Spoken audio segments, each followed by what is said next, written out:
Okay, guys. So welcome to this first lecture of our spring school this week.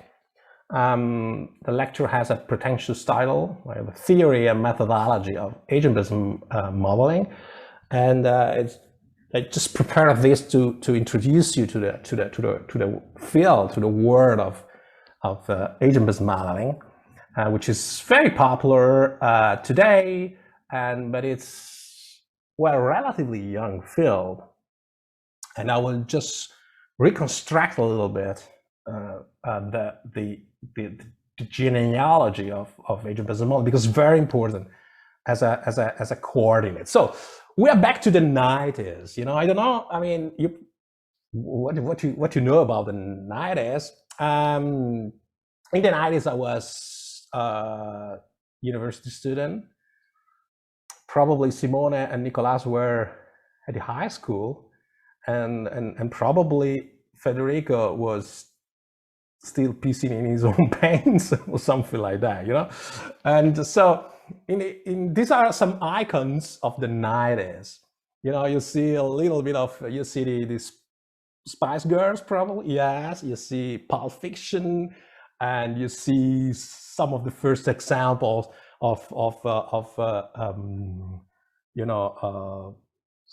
smartphones or something like that. You see CDs. I remember, in the 80s there were music cassettes. In the 90s there were CDs. What else? So a lot of things. I was young, by the way, obviously. And this is a laptop. This was one of the first laptops, and I remember I was writing my master thesis in the 95, 96, and we were using floppy disks to save files. And so this was the 90s, a lot of very nice moments. Spice Girls, Nirvana, and something like that. However, it surely is not among the most popular icons of the 90s, but look at this. This is Swarm. This is the Swarm logo. Swarm as being the first tool for designing and running agent-based modeling. And it was developed by a team at the Santa Fe Institute in New Mexico in the States. And it was developed in the mid of, if I remember well, 1993, 1994, it became really popular among scholars as a way of modeling agent interaction, and it was typically used to model local interaction between proteins, molecules, and economic agents and others. And it was developed by a transdisciplinary team involving very genius people at the time, and in computer science, artificial life, and it was developed in the Santa Fe Institute, which was really a transdisciplinary institute for research on complex adaptive systems, the mecca for many of fans of complex adaptive systems. And it became the first. It was the first one in which was launched, and then a lot of different kind of tools and libraries for designing agent-based modeling were available. So the whole thing was born in the 90s. So it's which is obviously for you, for an individual life cycle, is all times. But in terms of scientific development, it's very recent stuff. Just to give you a little bit of coordinates, this is the first center where agent-based modeling was developed, and this is the entrance of the Santa Fe Institute in New Mexico, and this is a picture that you find in the this is taken from Nigel Gilbert and Klaus Streitch's book on simulation for social scientists, which I still consider one of the milestones of the textbook for. The textbook was about using computer simulation in general, introducing students, especially social scientists, to computer simulation methodologies or methods, But there was also a focus on agent-based modeling. And I remember that Nigel Gilbert and Klaus Streich provided this kind of picture of the evolution of the use of computer simulation, to tell that computer simulation has been used since in all times, but with different kind of tools, approaches, methods, and purposes. And I will give you 2 or 3 examples which are very instrumental to understand which are the specificities of agent-based modeling compared to system dynamics or other types of computer simulation approaches. And you see here in this table here, in this picture here, that the multi-agent models, or what we call agent-based modeling here, has a link in artificial intelligence. And indeed, you see that this is one of the first books I've read on when I was at the time of my PhD interested in agent-based modeling.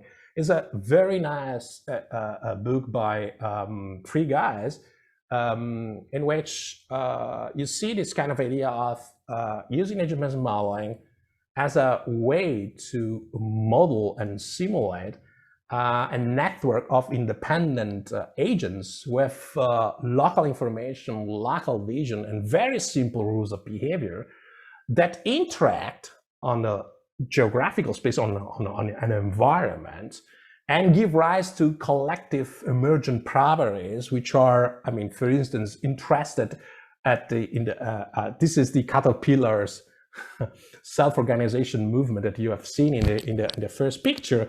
And at the time, especially Eric Bonobo and Marco Dorigo and these Guy Terolats were interested to pick up this kind of swarm analogy on which the whole idea of agent-based modeling was beginning, and bring it into the field of distributed artificial intelligence, how to set up robots, individual robots, with very kind of small vision and information, and very simple rules of behavior, but they coordinate to execute at the collective level of task and performance, which is impossible for just one single robot. This is the paradigm of distributed artificial intelligence.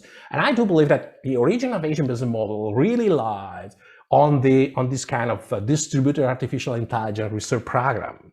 And this was basically the idea of the Santa Fe Institute as an example of this kind of paradigmatic view of complex adaptive systems. Set of individual agents working in parallel, exploring the space, moving around space with very simple behavior, having means for coordinating and interaction, and giving rise to collective properties like the possibility of solving complex tasks, like in distributed artificial intelligence idea. So this was the genealogy of the agent-based modeling. And as you know very well, then this kind of idea of the local interaction between individual agents giving rise to complex emergent properties at the microscopic level was taken and important in different disciplines, because it was very coherent also with what social scientists and economists were doing at the end. And so this is the thing. And I will give you some example about that. And this is this is things that obviously I hope that you have some interest about that. But whenever then agent-based modeling became more popular at the end of the 90s, there is, and which is still now, there has been a different traditions about using agent-based modeling in the US and in Europe. And in the US, agent-based modeling was part of the research program of the Santa Fe Institute about developing a unifying theoretical perspective on using complex adaptive systems to provide a unifying theoretical perspective, which was transdisciplinary in its inspiration about studying, versions, instances, examples of complex adaptive systems in the economy, in the society, in natural environments, and in different kind of fields, and working through I have to comment with the electricity cable, and working to a very general, a new grammar based on this kind of complex adaptive systems. And the idea was exactly the idea was to try to use agent-based modeling to simulate the emergence of self-organized collective patterns at a microscopic level, starting from adaptive behavior and local interaction of a multitude of agents. This was the inspiration. So micro behavior, individual agents having a very simple behavior at a local, being localized in a space, having this kind of behaviors, and then interacting locally without a global vision, without a global view, just locally, adapting to the interaction effect of interacting with other agents with their own kind of rules of behavior, and using agent business model to simulate and execute this kind of interaction between agents, and to give researchers the possibility to observe what was happening at a microscopic scale using this kind of simulation as a way of understanding the implication at the microscopic level of those microscopic rules of behavior. So micro behavior, local interaction, emergent properties. And we need the models to do that because it's not trivial, and to understand the implication of agent interaction whenever agents are decentralized, distributed. There's no central planner, there's no top-down control, but agents are just in parallel and exploring and interacting with each other at the local level. What can happen? What kind of properties at the microscopic level this sequence of interaction at the local level can bring about? So it's very not trivial. So we might have some intuitions, but we need some formalized language in which to put our hypothesis about microscopic behavior and simulate with a computer to understand the implication at the macroscopic level. So this was a very ambitious program, and ABM, where agent business modeling was instrumental, was one of the tools at the time in the 90s was the most important tools for this research program. Now, for instance, this kind of program went in the direction in which, for instance, network science now is what agent business modeling was in the 90s. So instrumental to create, this kind of unifying perspective in the science of complex adaptive systems. And these are examples you see here. This is why you have been exposed to this dramatic video of this kind of caterpillar. So you see these caterpillars moving, you see this kind of a swarm of birds moving. So each kind of, what you see at the microscopic scale is the result of the interaction between a multitude of agents who do not have any visions about what they are bringing about. We have the vision, we are the observer. They are not the observer, they are just executing rules of behavior, they are just do whatever they want to do, and they have a local vision. No one of the caterpillar has the vision that we do have now, so observing the aggregate behavior. No one of the birds in a swarm of birds has global vision. So we have global vision, and by the way, we are fascinated about observing these harmonic collective parts of behavior when we observe birds moving from one place to another. And typically, what is the guess? The guess is that when you observe such a harmonic, coherent behavior at the macroscopic scale, you are typically induced to believe that there's someone directing that behavior, or those one generating that behavior are conscious about what they are doing, and there's someone. It is impossible to conceive that something such harmonic, coherent, and beautiful like this kind of outcomes has no one behind. It has no regulator, has no creator, and can be simply the outcome of interaction between local agents adapting to each other in a also sometimes very simple way. But this was the point of complex adaptive systems. Is the idea that what we observe at the microscopic scale, it can be simply the unplanned, unforeseen, undesigned results of a loop of interaction between very simple agents. So the idea was very simple macro rules, very complex micro outcomes. We need a science, and this happens in financial markets, happens in the caterpillars movement, happens in self-organization of cities, or in other kind of fields. So the idea was Santa Fe was writing a general grammar to capturing these types of phenomena. So strongly transdisciplinary, with a very programmatic vision, even ambitious to rewrite the foundation, the grammar of the science. It was not in Europe. In Europe, it was completely different story. In Europe, agent-based modeling was used by social scientists and cognitive scientists to solve or to try to improve their own kind of discipline. So the ABM tradition in Europe is completely different. It was still, and you see, by the way, if you see this kind of book of the Santa Fe Institute, and you see, these kind of collections which were published in the 90s in Europe, you see, obviously, even from the title, it's completely different. So simulating society, simulating social phenomena. Most of the figures, leading figures, pioneers of agent-based modeling in Europe were social scientists or cognitive scientists. And they wanted to contribute to turn their own discipline into a modeling science by using ABM to respond to challenges, analytical challenges of their own kind of discipline.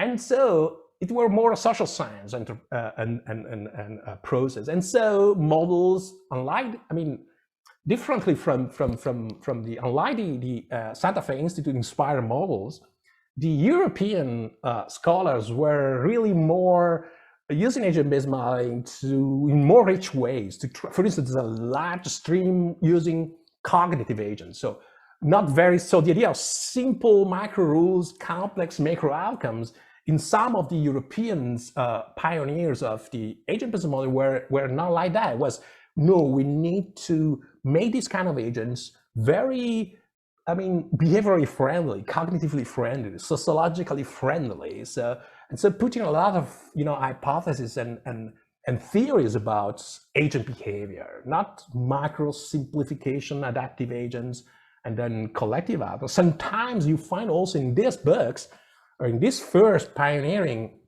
contribution on agent-based modeling in Europe, the idea of micro feedback. So how much the micro outcomes that we generate influences our cognition, our behavior, by the fact that we reflect upon what we generate. We are not caterpillars.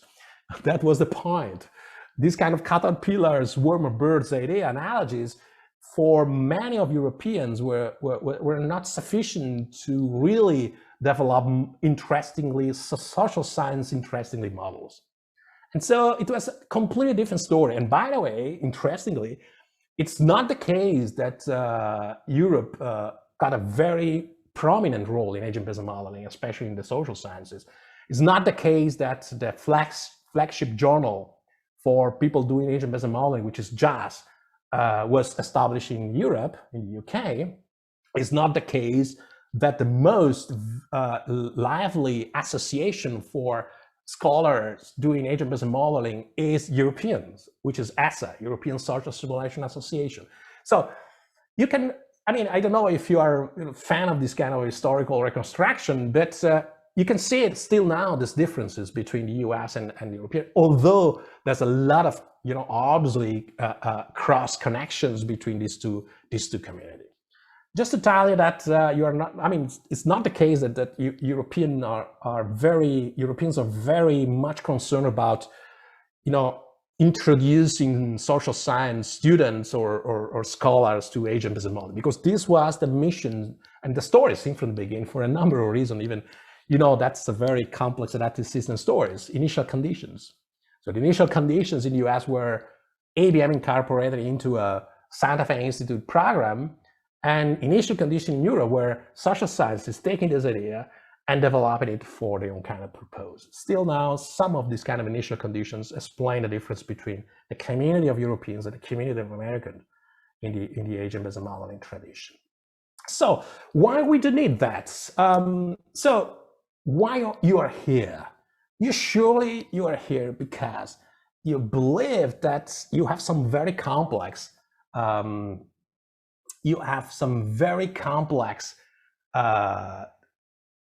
issue or problem to tackle through your research. You are not satisfied by other kind of approaches, and you believe that ABM, as many of you have said in the introduction, I expected this kind of ABM helps me doing something more, something different. in a way. So, but in general, everyone here believes in the advantages of modeling, which is very good point, and it's not so trivial to question, by the way. So, for instance, in many social science traditions, you find a lot of people not modeling. So you find a lot of people theorizing using theories, or you find a lot of people observing reality with different kind of methods without formalizing anything. And so the idea is that modeling is very important. So modeling is a key concept of agent-based modeling. You're saying agents and modeling. So let's start from modeling.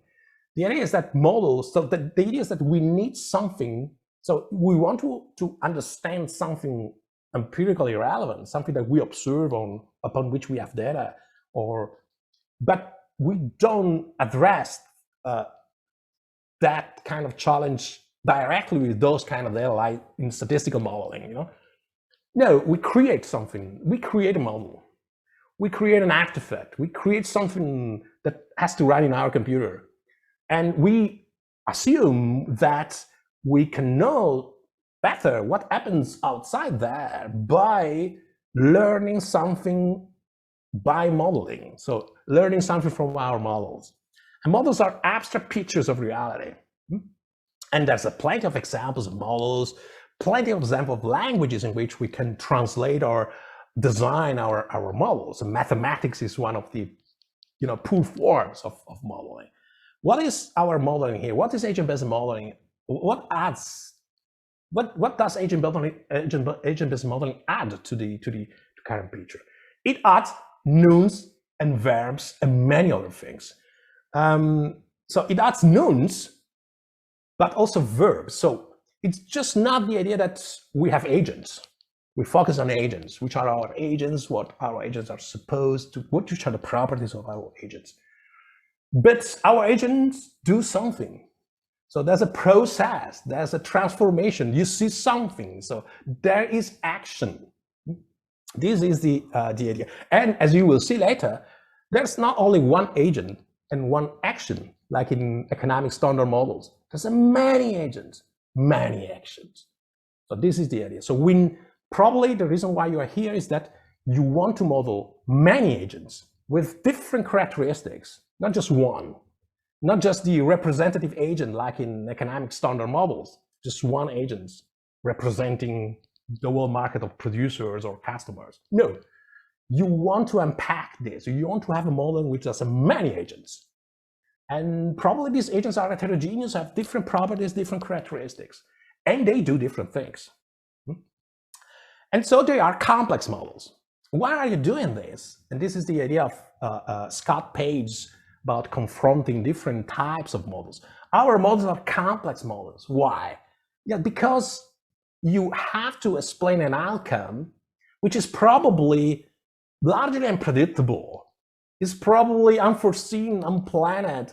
It's complex in a way that you can't really explain that kind of outcomes by just focusing on one agent or a type of an homogeneous set of behavior. You need to explore a lot of heterogeneous behavior, a lot of different kind of agents, and you have to have a model which helps you to generate that kind of outcomes that you want to explain. So you need a machine, you need and you don't know, what happens now. Otherwise, you don't need to build a complicated agent-based model. If you already have the answer, if you already have understood what is going on, in that case, probably you don't need anything about this kind of agent-based model.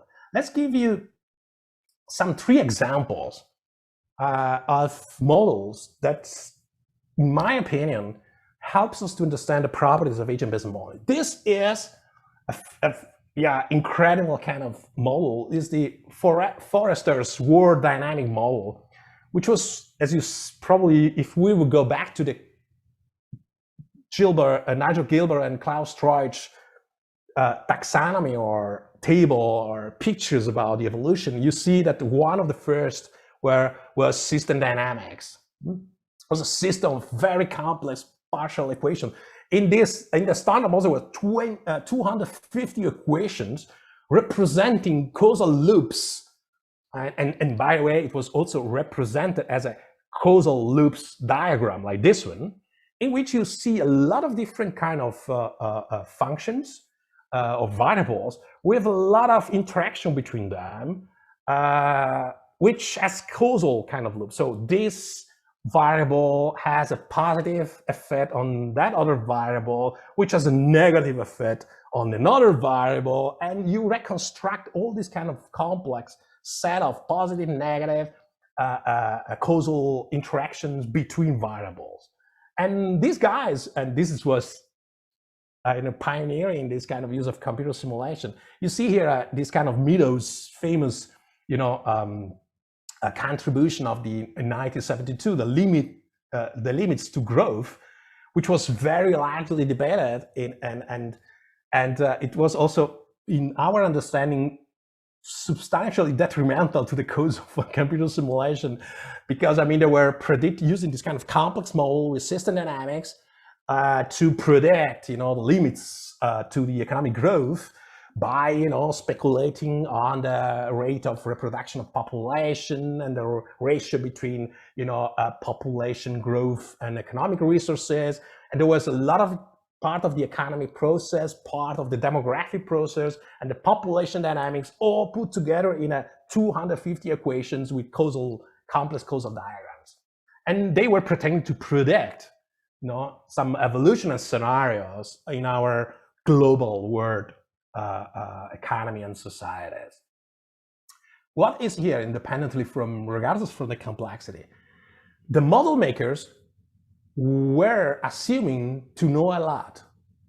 So the model makers were designing this model, were making a lot of assumptions about the interaction, the causal interaction between n number of variables, which were, by the way, behind those variables, there were a lot of, process about, for instance, I remember the fertility problem. So behind those kind of assumptions, there was a lot of complex processes which are completely, neglected.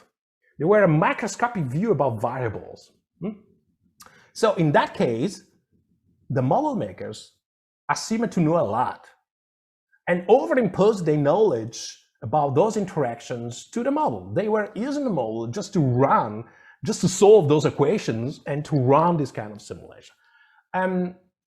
It was very macro. There were no agents, obviously.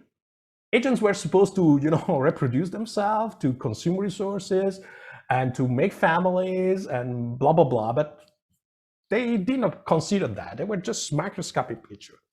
Obviously, we are not. The reason why you are here is that you can't write such a model in your case. Otherwise, you don't need any ABM. So ABM is for generating outcomes by setting up initial conditions and microscopic behavior. It's not, and then executing to understand, to try to explore, to experiment with your assumption, with your hypothesis, testing the model in different initial conditions, setting up scenarios in which agents have different behavior. This is to explore. In this case, everything was already explored. It was just a showcase of a pre-existing knowledge. And it was a failure, by the way. This is another example on the other side of the coin, standard equilibrium model. So there's a couple of economists here, and in which, on the other hand, you see a beautiful mathematical construct based upon the idea that to study economic equilibrium, you just have to assume agents. Yeah, that's an agent. But for making this model mathematically tractable and to find the optimal equilibrium, you have to assume that there's only one agent. There's only one agent, the famous representative agent, which has been contested by Alan Kierman in a famous paper in 1992, published in a Journal of Economic Perspective, in which Alan Kierman was claiming whom and what does the representative individual represent. So the idea is it's different than previously. Previously, there was a lot of complexity in the model. The system dynamics put a lot of different kind of causal diagrams with the complex kind of assumptions about variables. It's very microscopic. This is just is simple in a way. So it simplifies by assuming that there's only one agent, that this kind of agent has a maximizing function which is based on price signals and price information. And the idea is that that agent represents one agent represents all companies or producers. One agent represents all customers. So it's a very dramatic simplification to make a model mathematically tractable. Obviously, again, you don't need that. You're here not to you're not probably satisfied by just assuming that there's a agent behaving according to a utility maximization function and representing all the possible variation of behavior of agents in your model. So this is another example. This is too simple, too abstract, too simple for making sense to our proposal. The other word, too complex. This is too simple, too complex and not behavioral. This is behavioral but too simple. So agent-based models are something in the middle of this kind of two extremes. So this is the canonic, one of the examples, and Federico, I know that he will return on this kind of model. This is the Schelling segregation model, which is one of the most popular, one of the canons of agent-based modeling. Was developed in the 1971, and Thomas Schelling built it paper and pencil. And then a programmer, he met John Casti. There's a long story about this kind of meeting between Thomas Schelling and John Casti and others, and they made a computer version of that kind of model. In that kind of model, this captures the whole essential elements of agent-based modeling, although you will not be satisfied by this model. You will probably need something more sophisticated, more customized, more targeted. But it captures the whole thing. It's a model in which there's a population of households, agents, randomly allocated into a space, a two-dimensional space, for instance, with different kind of cells of space. Some cells of space are unoccupied and free. And households are, have a local vision like our caterpillars. Before they can just, monitor their kind of neighbors, like in this example, in which you are this kind of households living in this kind of cells of space, and you can see and monitor your 4 neighbors, and you compare yourself with those neighbors. You have one color, and you compare your color with the color of your neighbors. And you have an happiness threshold function in which you're happy with your neighbor, depending on the proportion of similar other neighbors or dissimilar other neighbors. So Nicholas is telling that we will code a short version of the Schelling model tomorrow. So very, very good. And this is a very simple model in which households has to decide whether to stay in a space that they occupy or to move in case they are not satisfied by the color composition of their neighbors. This color could be ethnicity, language, religion, wealth, whatever. It doesn't matter in this way. And what was the point? The point was running this kind of sequence of decisions of these agents, and assuming that whenever an agent is not happy with his or her location, he randomly pick up empty cells in a space and relocate. What happens if you run this kind of model? What happens if you vary the percent of similar others that makes these kind of agents happiness functions? What happens, for instance, this is the case in which the happiness function, the condition for household to remain in the cells of space is to have at least 1 out of 3 of others, neighbors of their own same color. What happens if the households prefers to stay in a neighbor in which they are at least 1 out of the 3 of the same class, same color, same religion, same language, same whatever? What happens if you execute this model? there's no household has global vision, like in the caterpillar stuff. If you run this model, you will see some self-organized patterns at the collective level in the distribution of households of two colors, black or white, red of blue, in a space. And you can observe the distribution of households in the space at the microscopic level, like God. This is the idea. But they are behaving like caterpillars, just with a local vision.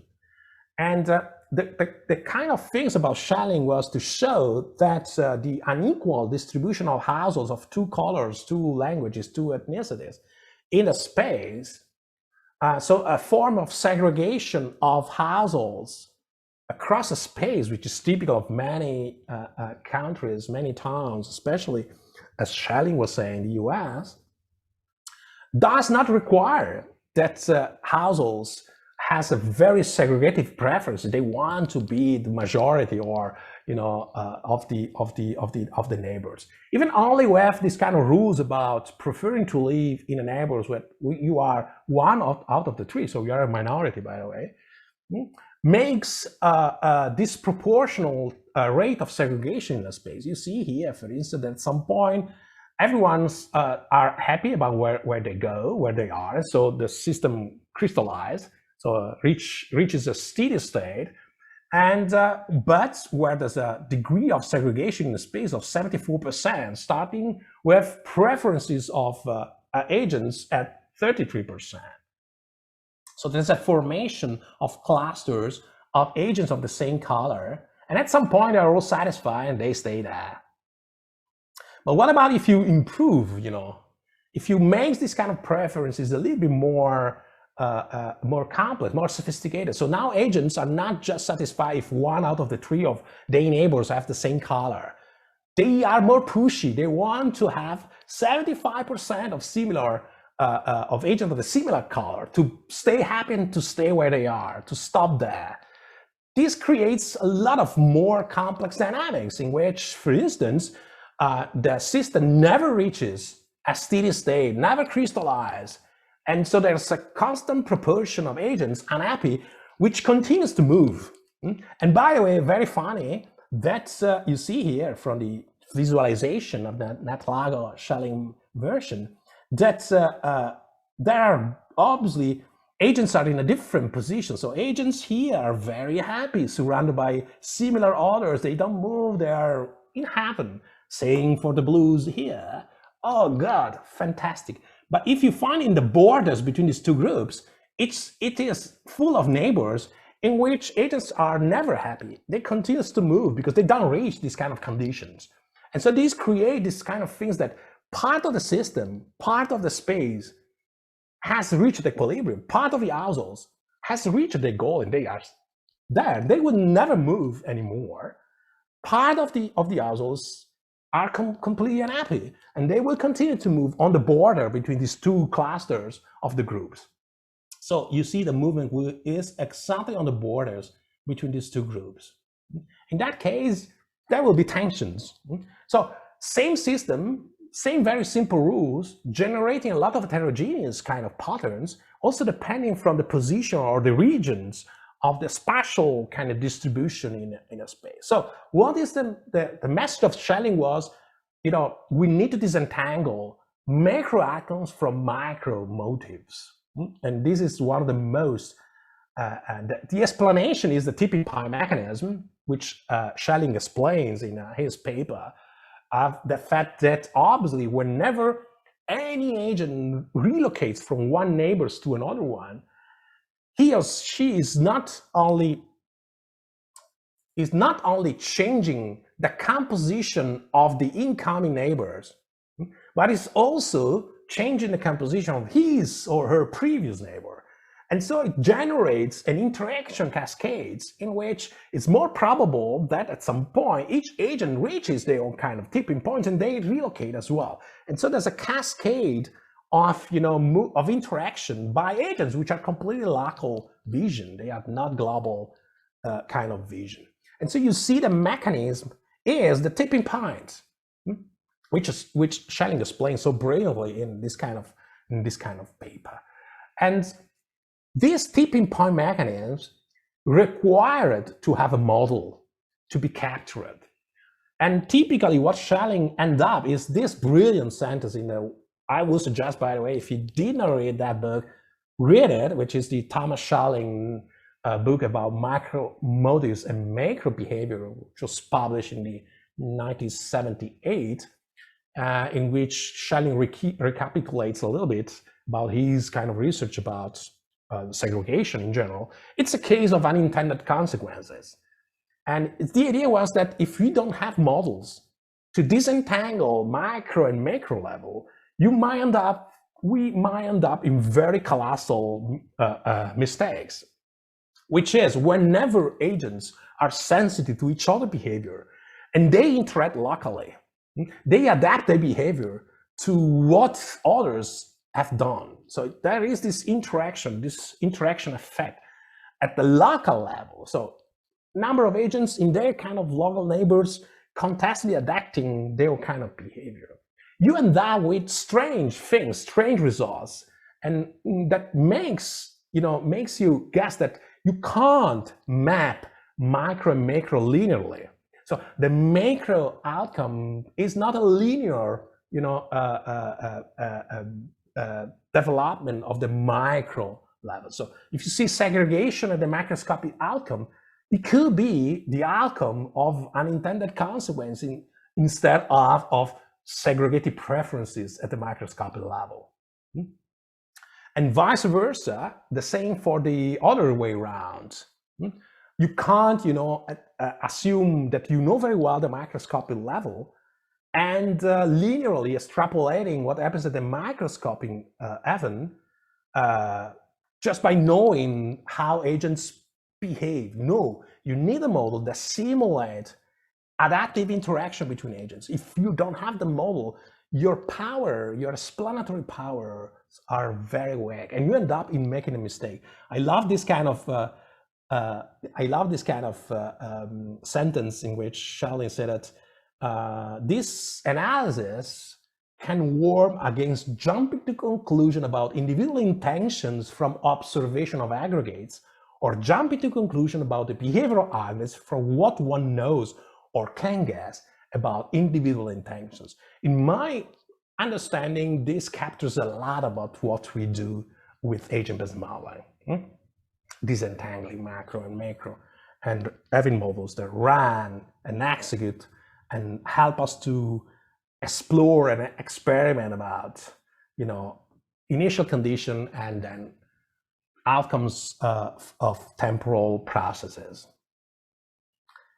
Welcome back to the class, and hope you survive from this first lot. And but anyway, the Schelling models will be, will return. It will return in one of the Nicolas Payet's kind of lectures. So, and I will put, Federico is going to upload the Schelling's paper published in 1971 in the Journal of Mathematical Sociology, and so that if you are interested, you can read a paper about the dynamics of segregation.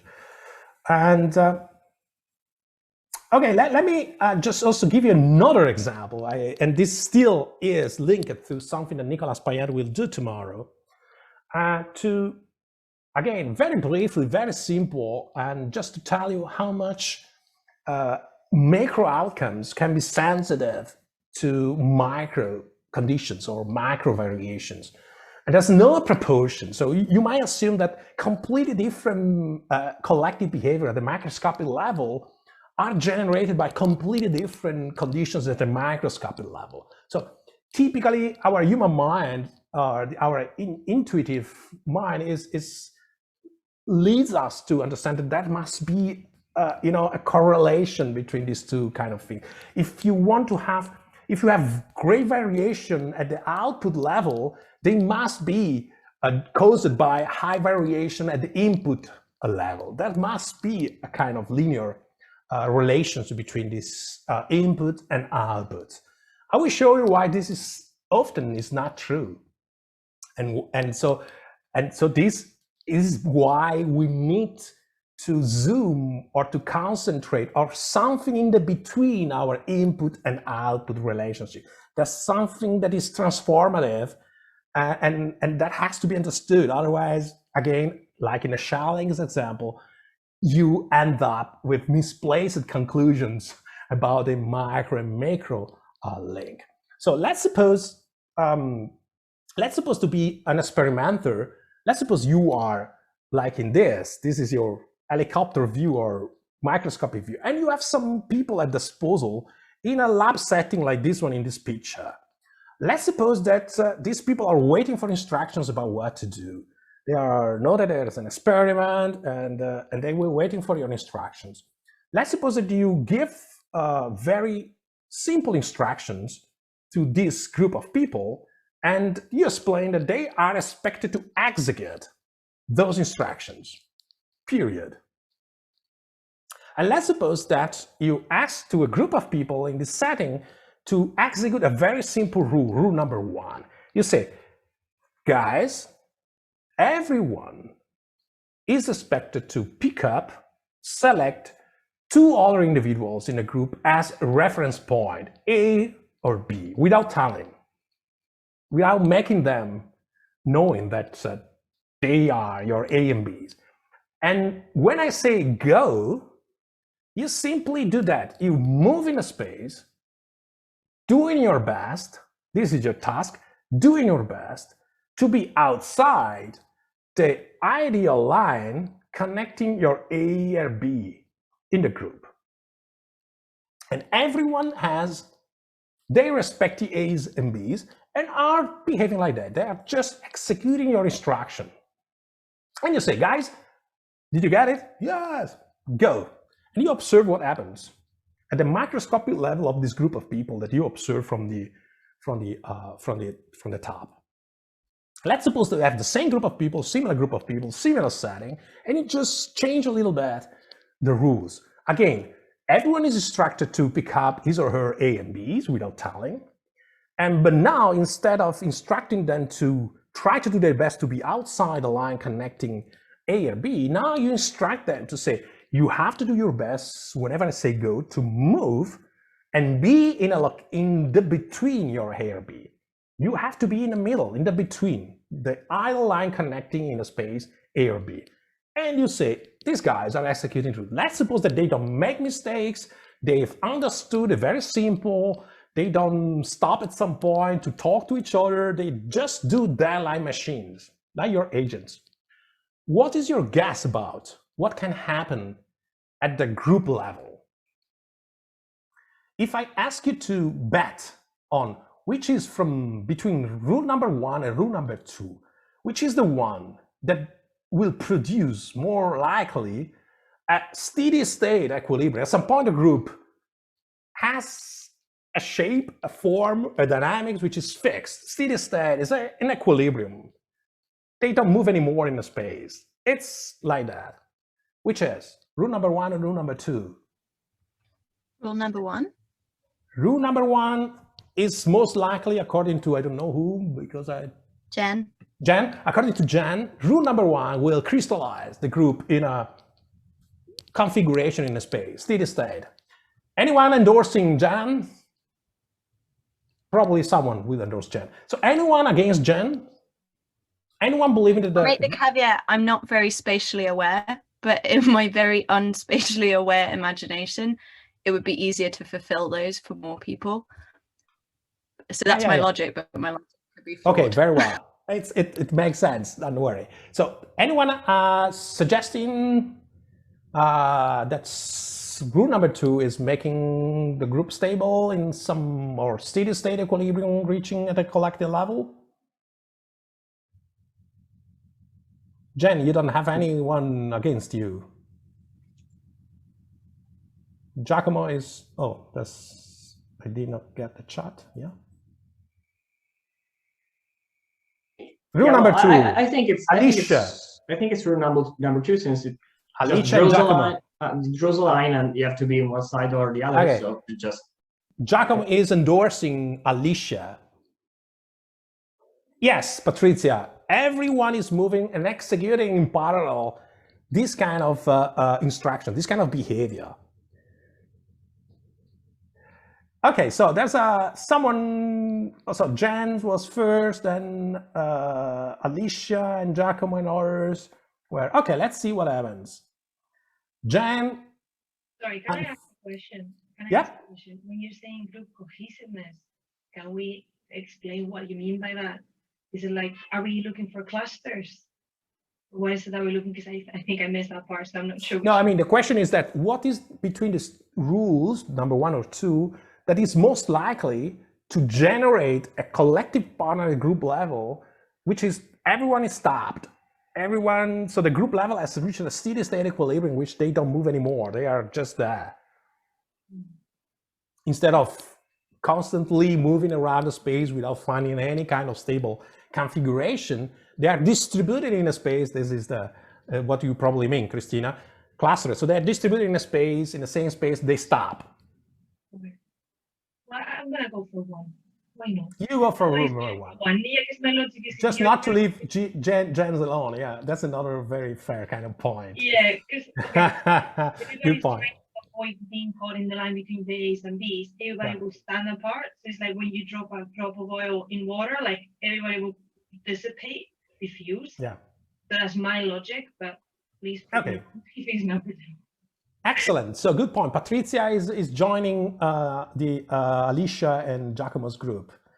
Okay, so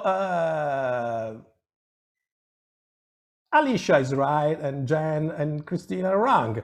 So this is what, yeah, I'm joking. So this is what happens. The rule number 1, which is stay outside the line connecting A and B's, generates oscillations between people in the space without reaching any stable state equilibrium, in which they tend to differentiate them to stay outside. And this creates a lot of dynamism at the collective level without reaching, unless that you keep the experiments for 24 hours and at some point individuals collapse.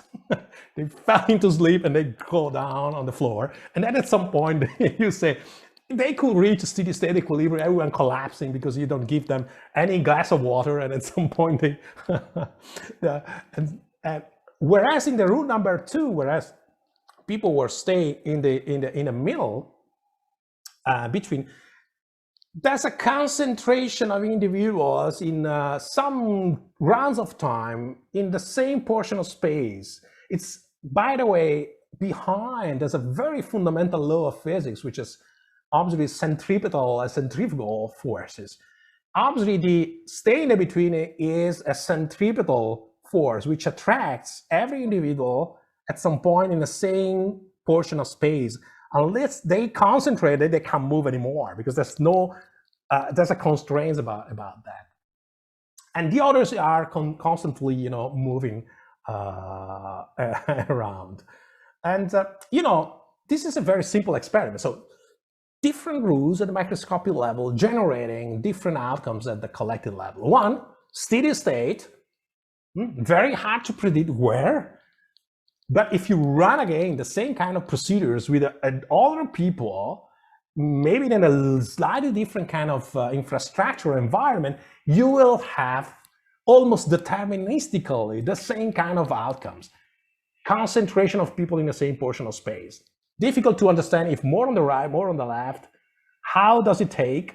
But just that. Whereas in the others, you will have more complex forms of collective behavior which are more unstable and so on. So you know that you need a lot of people, you put the people in an infrastructure, you execute people, instructions, and so on. You can go on for your own life, repeating and repeating and repeating against these experiments.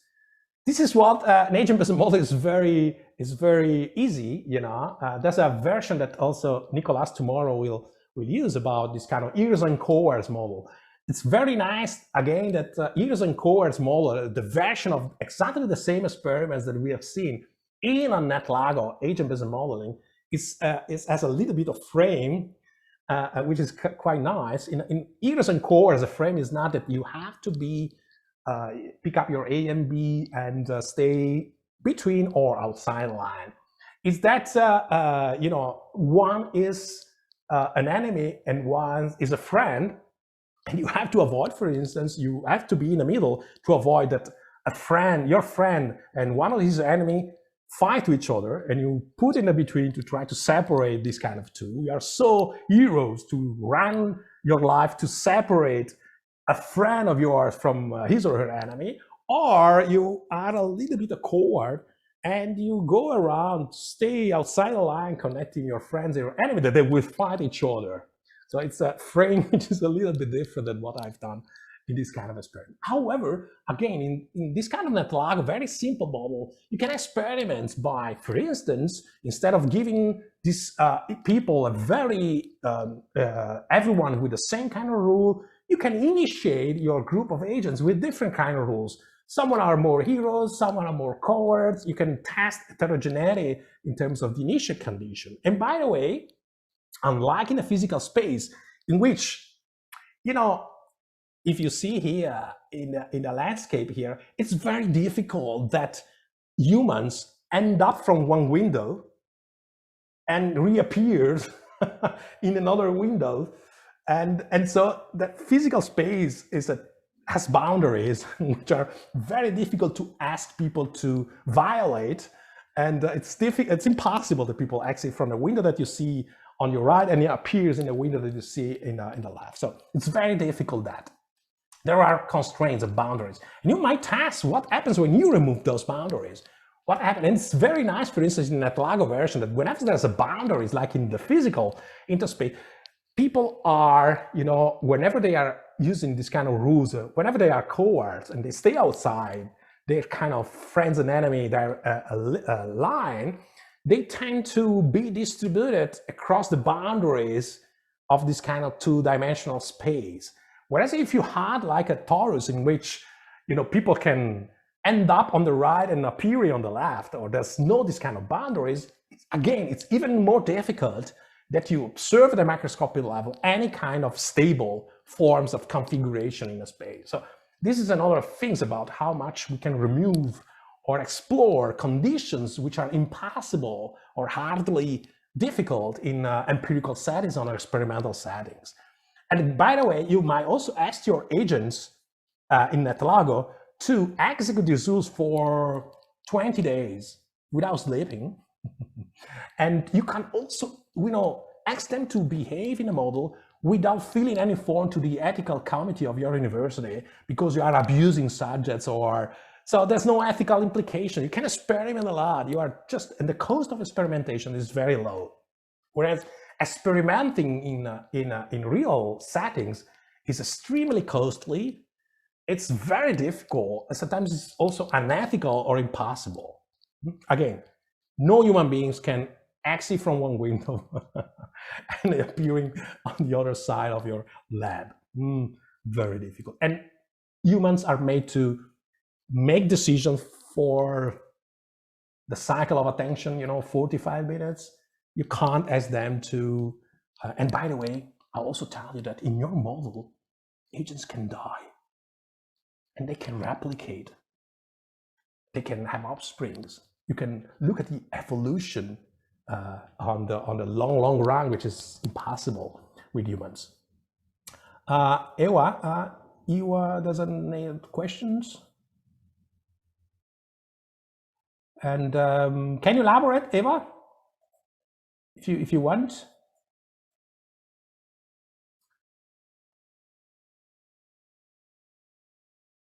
And Jen, I'm as you will see later, I'm a fan of experimental research. So I'm not suggesting that ABM can replace completely experimental methods in behavioral science and in social sciences. Just my point, this is the behave, by the way, the behave idea, vision, is that we need to incorporate. They can work together very efficiently. For instance, you can have constraints in experimental research, including time of decisions, cycle of attention of individuals, the possibility to look at long-term kind of spatial or temporal processes. And so you can use ABM to understand these kind of things.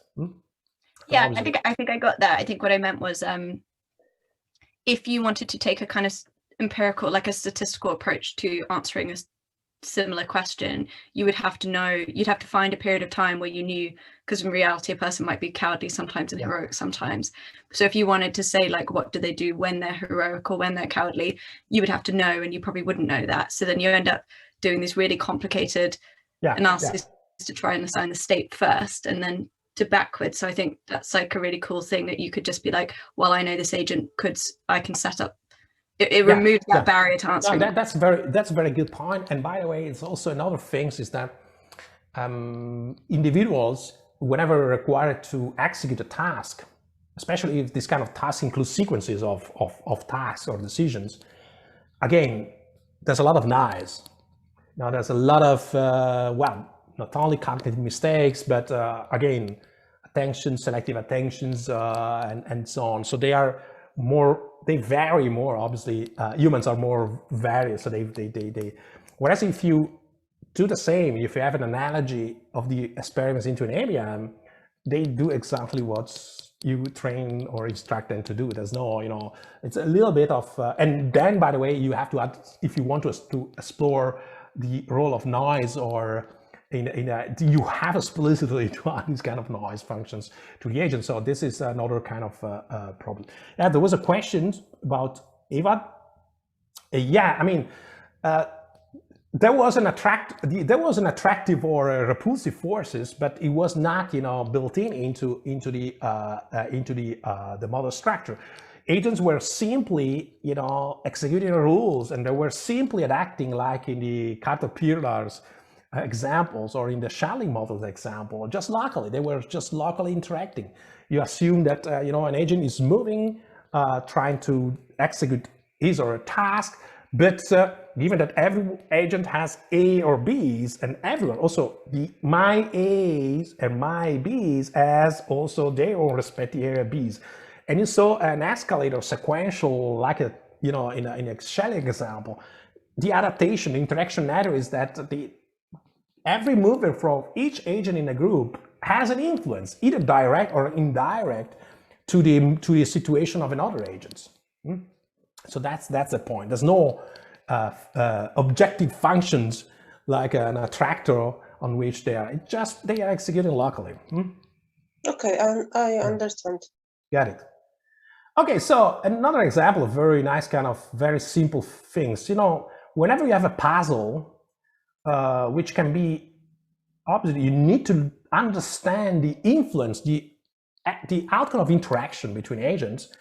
ABM is the most valuable, less costly, more efficient tools. You can replicate the same interaction into a lab, but again, small scale, high cost, ethical and economic problems. So ABMs can really be the experimental tool for social kind of science. And it's only here, this is the piece of code that makes everything, the magic of our ears and cohorts model happening. So it's very simple. And it helps us to guess this kind of macro mapping problem. So now we can finally give a definition after this long discourse. What is an ABM? So the ABM, this is the definition I like very much about Nigel Gilbert in a very small book about agent-based models published in 2008. It's a computational method that enables a researcher to create, analyze, and experiment with models composed of agents that interact within an environment.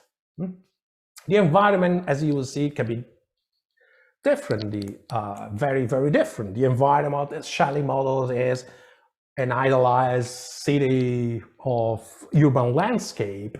It's whatever we want. And it's a way of representing a social system. It's everything is there. Everything is in your computer. It is a closed system. It's a closed social system in which agents interact in an environment, and you understand the global microscopic outcomes. Everything is there. It's a closed system. So it has boundaries at some point. And these kind of agents, which are these kind of agents? Agents is any kind of entities acting, behaving. It could be an individual. It can be a company. It can be a collective actor. It can be an organization, a firm. It can be a state. it can be whatever you consider it an agent.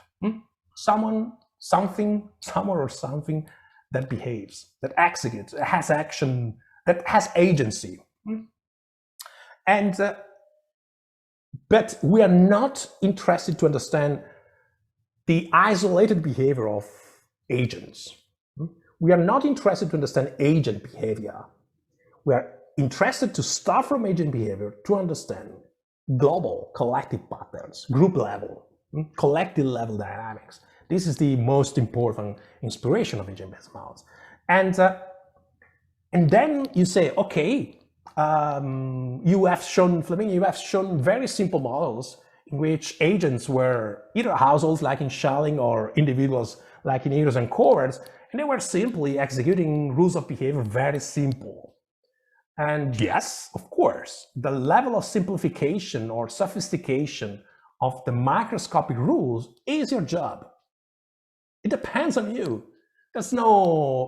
There's plenty of agent behaviors or types of behavior you will see in this week.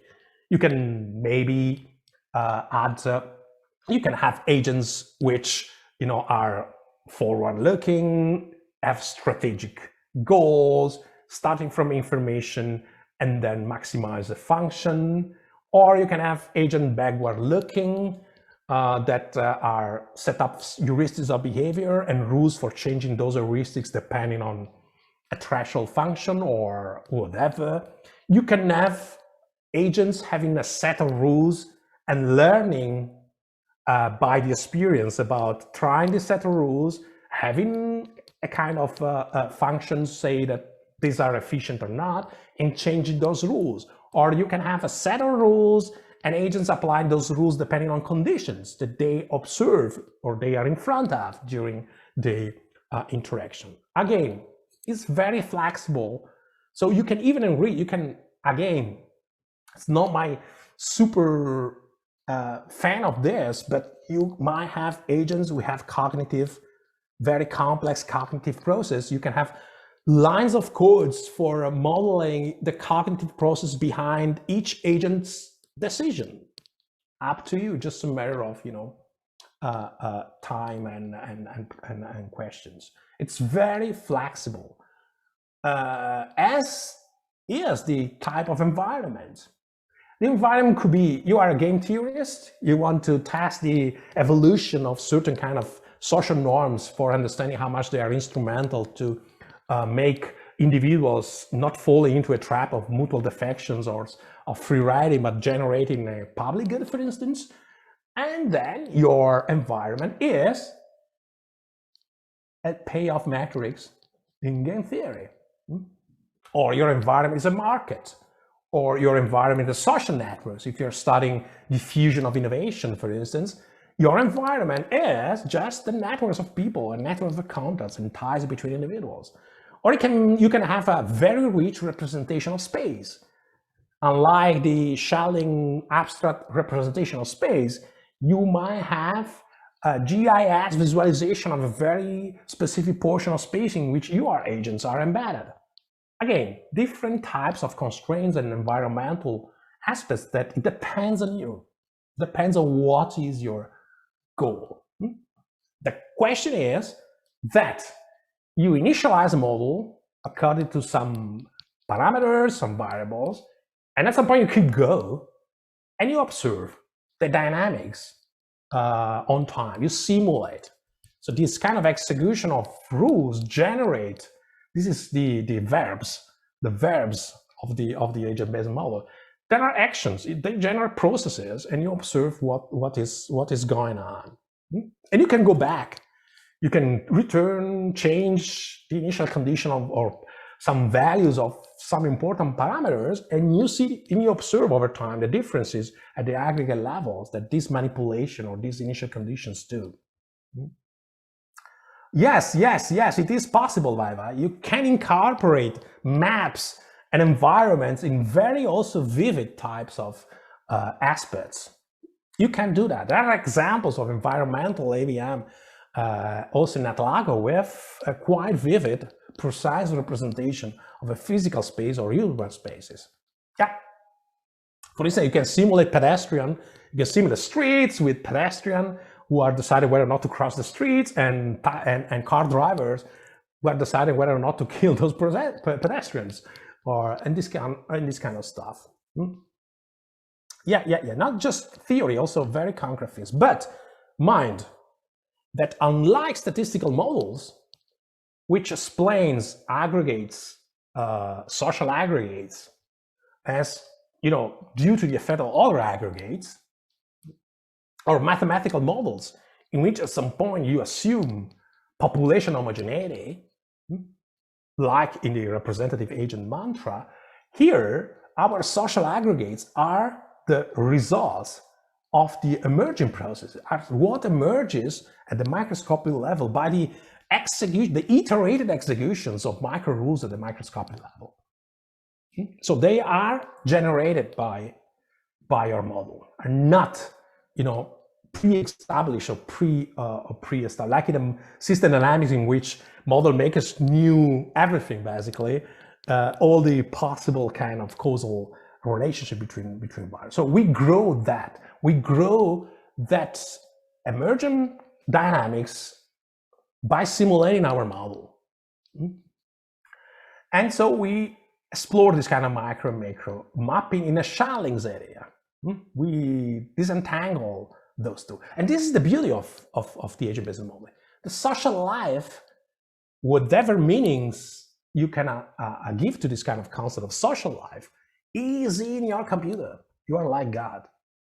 You created this social life and you study the social life. Obviously, the point is that the reason for doing this is that you can't study social life in real settings because number of reasons, and you need, a representation of the social life in silico, and the goal is to learn something of the real life, but concentrating on your model.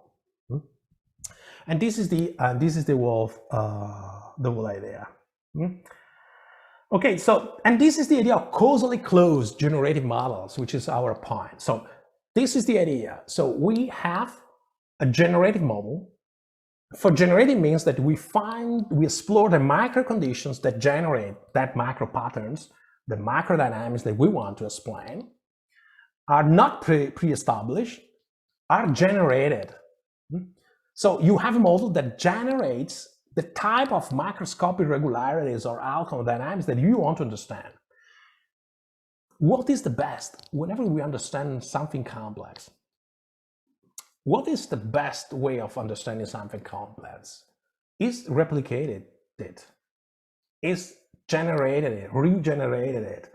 If you are able to generate something, a macro outcomes, that is your target, your philosophers would say your explanandum, your microscopic of interest, and you were able to generate it by starting from assumptions about macro individuals who interacted locally without town planner, without macroscopic effect. The guess, our understanding is that you are on the right track for explaining it. If you are able to replicate it, regenerate it, you probably have found some microscopic rules that are in principle sufficient to generate those kind of outcomes. So this is the idea. And how you do it? By experimentally manipulating hypotheses on initial condition, by exploring a large variation of parameters value or types of parameters, and you are exploring and experimenting about possible mechanisms that can explain your macro target. So what you do whenever you have statistics, if you are a statistician, what you do whenever you have to explain something and you run some models, you run some regressions, you do, what is the typical, if you are not get it, is adding other variables, adding other variables, adding other controls. This is completely different. So what we do here is to varying, testing, experimenting with different initial conditions. It's not adding something more, it's exploring, That's the idea. Okay, so, and this is the concept of generative epistemology, which has been given especially to Joshua Epstein in a fantastic book published in 2006, which is the idea of if you didn't grow it, you did not explain it. So this is the sentence of these kind of things. It's a kind of strong statement, but it represents that to explain something with the ABM, it's incredible, the power to explain something by growing it in your computer, by growing it in your model. So that's a fantastic point. Obviously, what is the point here is that you probably have found some generative conditions which are sufficient to generate that kind of outcomes.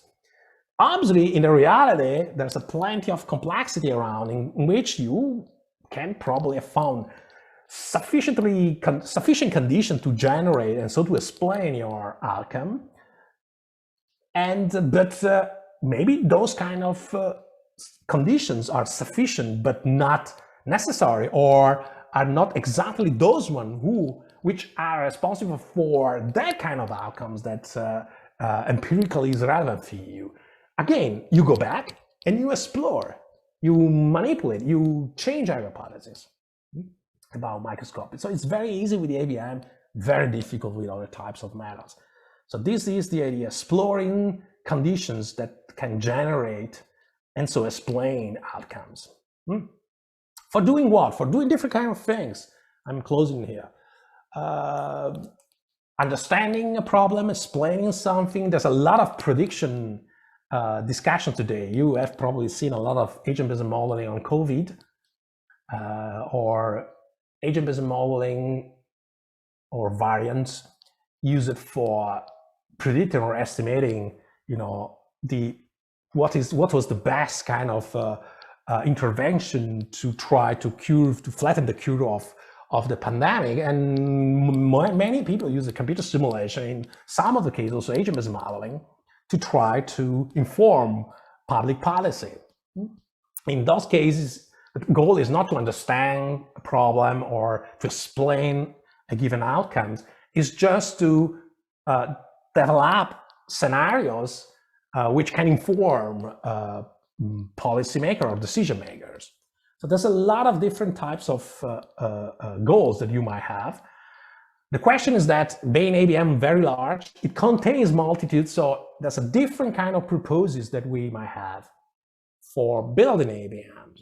And this is a paper that we published with a large batch of people in just last year, 2 years ago, a team led by Bruce Edmonds, in which we tried to provide a taxonomy about the different types of modeling purposes for ABM and how much this changes.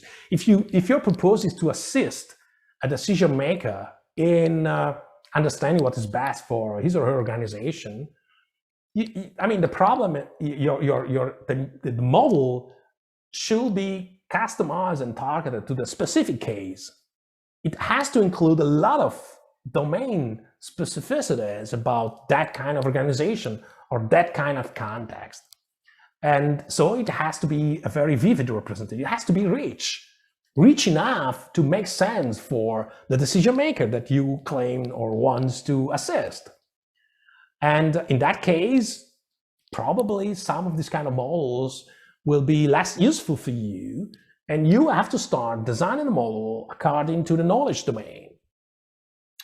And your explanatory value of the model could also not be a problem. The problem is about developing a model which includes a lot of context specificity that makes sense, and develop rich scenarios in which you say, you guys have to decide, look at this. If you initialize the model and so you decide to do that, what is the probabilistic scenarios that is going on in the organization? What about what happens if you do the other action? So is to use the model as, a kind of scenario analysis platforms.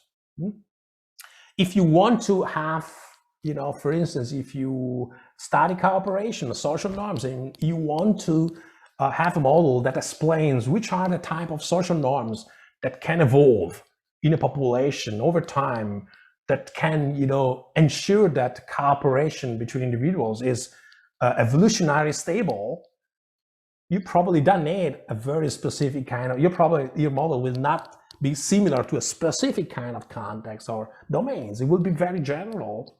And in that case, the most important things will be to have strong, solid theoretical assumptions about agents, and using the model to develop evolutionary processes in which agents die, have offsprings, and strategies develop and are under selective pressures.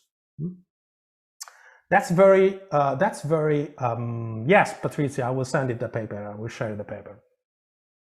So this is exactly the point. Very rich tool for many purposes. Important that purposes are constraints. Depending on the purposes, probably you will design a very different kind of model. That's this ability. But the real point is that independently from the characteristic of your model, independent from that, your model will be used for experimenting, will be very instrumental for you to experiment a variation of initial condition and understanding consequences of that, which are hopefully otherwise very, very impossible. And maybe I can squeeze a little bit this kind of methodological aspects and jump into a little bit of the this pragmatic map. Federico today later will give examples about types of agent as a model. I will be back to Thomas' question, which is quite intriguing. So these are a map of this kind of, if the goal is the one in which there's a reality outside that we want to understand, and a model inside the computer that we develop to understand that reality, there is a different degrees, obviously, of nearness or distance between the model and the reality. So it's the model, the relation between the model and the target are in the spectrum between the largest distance, in which whenever you have abstract models like the Schelling or many models about game theory inspired or studying the evolution of cooperation, they are very abstract. They are not similar. They don't reproduce any specific empirical instances. They are not informed by empirical constraints. So, for instance, in my opinion, it's completely out of the scope criticizing the Schelling's model because it's not empirically grounded. That was not the purpose of a Schelling model. It was not to explain a specific patterns of segregation in specific cities. It was just to make a case for a larger concept, a mechanism about the unplanned consequences of individual interaction or agent interaction. It was a case, an analogy. Whereas you might see that in case you have very specific empirical cases, and I understand that many of you have this kind of idea to you have empirical data, you have a specific case to model. In that case, your model will be the sophistication of your model, the distance between model and target will be reduced. And so you have to incorporate a lot of this kind of target characteristic in your model. And your model will be valid, interesting, useful, if it will be able to incorporate some of the characteristics of the target, which is not the case in abstract pictures or abstract models. So there's a lot of different nuances, and there's not a general one-fits-all type of framework or approaches. It depends from purpose and the relationship between the model and the target. And I'm sure that every models here that you will develop are more or less distributed in this kind of continuum between model and target relationship. And let me just close with 2 or 3 concepts that we will probably be useful for also today, or this week in general. So verification. So this is just a glossary, but it's very important. Whenever we call about verifying a model, we will mean about a systematic process of inquiry that is aimed to establish the internal consistency between the conceptual model and its computational implementation. For instance, debugging, finding bugs in the code. These are typically, we have a model, typically first version paper and pencil, or with diagrams and so on, and then we implement this model into an ABM. Whenever you will do that, a lot of constraints and problems. The implementation is part of a learning that will allow you to develop even better models. When we have paper and pencil, everything is a little bit confused and so on. Whenever it's clear, probably you're wrong. Implementing a model, your conceptual model, into a formalized language like ABM, which is typically programming languages, you will learn a lot about how the language will impose a constraints and will make you choose about something that was a little bit confused, now has to be clarified. So, and this is why agent-based modeling, but modeling in general, helps better thinking, better theoretical, inquisitive thinking. So it helps you to clean a little bit your mind. Everything is clear. Whenever you are confused in paper and pencil, then you learn a lot how to improve that. So the verification is the process about improving that. Empirical calibration or specification is the idea that is the process by which some model parameters or assumptions reflect empirical evidence, are empirically grounded, either with qualitative or quantitative evidence. So obviously, most of the cases, parameters values are quantitative. So I mean, the populations or any other the resource distributions, there will be some quantitative data, or the networks, the initial condition of the networks. Okay, but sometimes also qualitative. Maybe you can use qualitative research to infer the rules of behavior that you want to put in your agents. This is empirically grounded, not only quantitative, also qualitative. And I would like to mention that obviously validation is the concept most important when your knowledge, when your the findings of your model are valid, when your model are valid. This is a lot of discussions and obviously a lot of discussions. There's a logical validity in theoretical models when there's a consistency, a structural consistency between your assumption and your explanation. So, but for instance, for empirical models, they're valid whenever you will be able to replicate, reproduce an empirical fact starting from your assumptions. So there's a challenge of empirical data. It's very important to inform the validity of your model. And finally, replication, which is something that I will talk about in the Friday's final lecture. And this also links to the opening sentence that I took from Nicolas. It's not just about you. It's not just about you developing a model, getting some results, getting some insights, and hopefully getting published with your paper. The problem is that one of the advantages of ABM is that ABM is part of a community which fully endorse open science principles and the importance of replication. I don't know if Tony is here, but Tony, you are at home here. In the sense that, and I do believe that ABM community has reached one of the most solid standards of replication and model sharing and open science inspiration.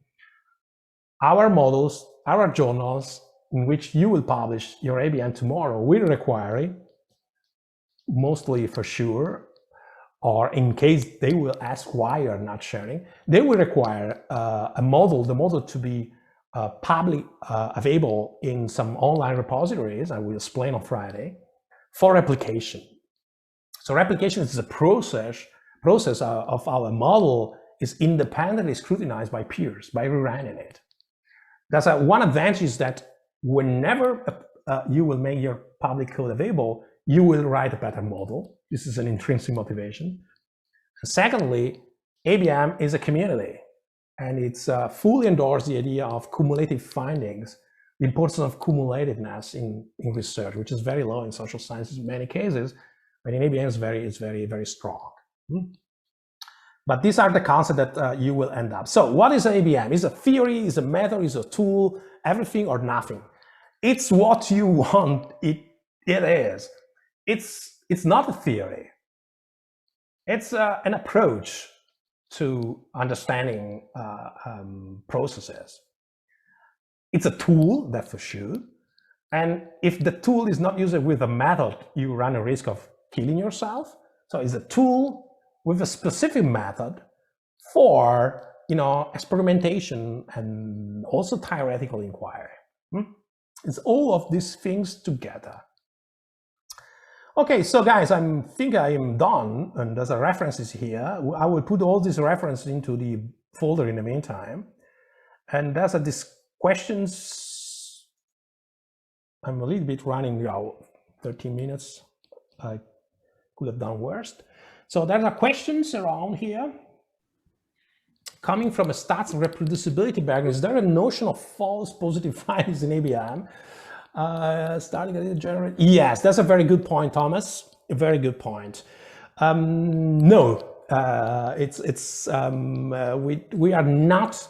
ABM is not at the stage of maturity like statistical methods yet. I told you, it's something started from the 90s. So it's very. So we are searching for standards. And in most of the cases, we have reached those standards, especially in model code, model sharing. And there's a lot of discussions about how to improve statistical analysis, about simulation ABM findings. The problem is what you mentioned, probably is a problem of multiple realizability, if I get it right, philosophically speaking. So the concept is about whenever you have found microscopic conditions or initial conditions that generate that kind of outcomes. And this kind of outcome is very similar to the empirical distribution, and so it's really something that is according to the Joshua Epstein's principle of generative sufficiency, you have reached that condition. But what makes you sure that there would not be completely different conditions that were probably responsible or could generate the same kind of patterns? This is a very important point.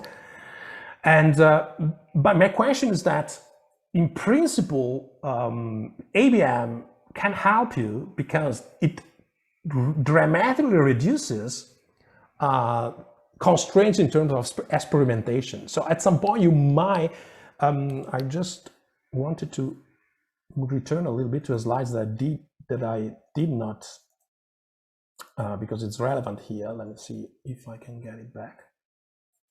I can get it back here. I wanted to, oh, look at this. Look at this kind of examples about how using ABM. This is my approach. It's just my opinion, my experience. I've always used ABM as an experimentalist, as if I were going in the lab with real humans. And so I always use this kind of idea of randomized trial, this idea of baseline treatment, this idea that ABM, obviously, I set up a population of agents, but I create different scenarios like baseline treatment, which what I modified is basically the rules of behavior of agents or other kind of relevant parameters. And I create this kind of, as I was designing experiments with real humans. Okay, let's see what is the baseline scenario. Agents behaving randomly. Let's keep this kind of a baseline. A baseline, by the way, you can explore in a baseline scenario condition which is impossible to explore in a lab or in reality. In reality, how many, let's suppose we have a group of individuals. How in reality this group of individuals could behave randomly, consistently across time? Impossible. So in your model, you can explore conditions like random behavior of all the agents, and which is impossible empirically. So let's suppose these also are unrealistic, but the power of ABM is to make unrealistic scenarios informative. So you can, based on a scenario, agents behave randomly, and then you define different kind of scenario 1, 2, 3, 4, like in treatment in which you modified that. In that case, the advantages of ABM is that you can explore a lot of conditions. Okay, that could be multiple realizability issues in social outcomes, of course, but in my opinion, the logic and philosophy and pragmatics of ABM makes this kind of multiple realizability conditions more exploitable. You can capture them more easily with ABM than with other types of research. And this is why I'm using always this kind of idea of experiments. And Nicolas, oh no, okay. Okay, Ala, please. Yeah, so following what you just said about counterfactuals that we can build in the lab, so that we can't build in the lab because in the lab we have real people who behave somehow and have noise in their behavior and selective attention, as we have discussed during the lecture. And in ABM, we can build these counterfactuals of people, not of agents, not behaving as realistically as people in the lab.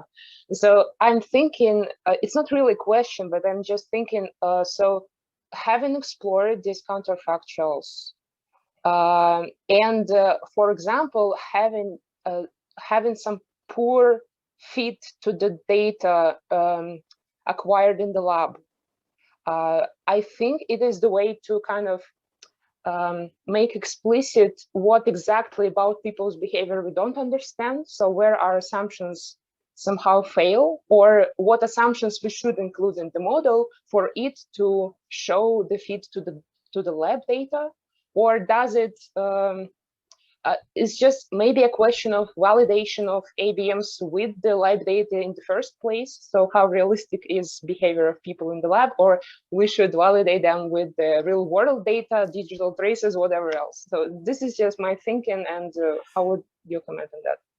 Yeah, Ala, you made me super happy. You know, the end of this talking about the counterfactual use of ABM as a counterfactual test of experimental data. This is a very nice, very close to my own inspiration, by the way. And obviously, again, there's no still this kind of integration or using ABM with empirical data is really something relatively new, and we still have to go on in these types of exercise by using ABM as a counterfactual approach to explain why people did not behave as expected, probably, or how to zoom more on experimental data. And still, again, we are just exploring, and there's still not one. So you can use ABM to explore conditions that in the lab were impossible to explore. Again, this is the most conventional use of ABM calibrated with experimental data, is that, okay, in experimental data, you have a sequence of, maybe sometimes you sequence of individual decisions in a specific game for a given number of rounds. What can happen if individuals decide for more? You can have what you extend. What happens if instead of a group of 20-something people, your experiment were based on hundreds of people? How can you scale up? How can you generalize experimental funding from small scales to larger scales? What can happen if instead of initializing individuals in the lab, like typically in a sequence of game theory games in which you have randomly shuffled couples of people interacting, you have a random network. What can happen if people were interacting not in random networks, but in another network topology? So you can do a lot of this, but you can also test the robustness of experimental findings against variation of certain parameters, which are extremely costly or difficult in the lab. However, you can also use ABM to understand why people did not develop some strategy, for instance, or follow some strategy that could be more efficient. So you can rerun them all to say, what happens if people, instead of choosing this kind of strategy in the lab, could have chosen another one, and understanding why people did not. It could be a very good way of but the counterfactual reasoning through ABMs is very powerful in my understanding, not so much explored. Whereas, I mean, you have a counterfactual machine, which is very powerful and very efficient. So good question, and a lot of inspiration, Zala. Thank you very much. Very insightful. Yeah, I'm all obsessed by this integration between some, but I mean, this is something that probably interests more someone and less probably others. And but surely, I'm not surprised by the fact that probably the majority of you, most of you here, are interested in a link between empirical data, whatever empirical data are, and modeling. This is in the 90s, it was very, the kingdom was for very abstract models. Now, I mean, we all know that it's very valuable to have empirical data in ABM. There's any other question? If there's no other question, let me just